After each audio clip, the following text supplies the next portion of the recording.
Diciamo che in merito ai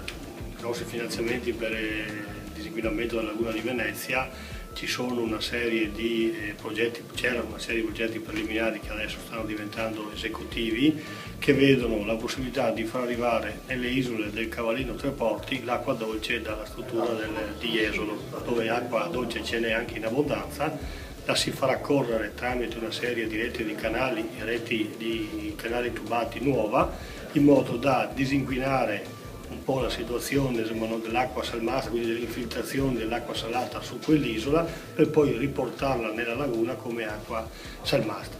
Questa acqua dolce servirà principalmente per ravvivare la falda, per ravvivare anche l'ambiente circostante all'attività agricola e turistica e per dare acqua dolce di prima qualità all'attività degli orticoltori di Cavallino Tre Porti.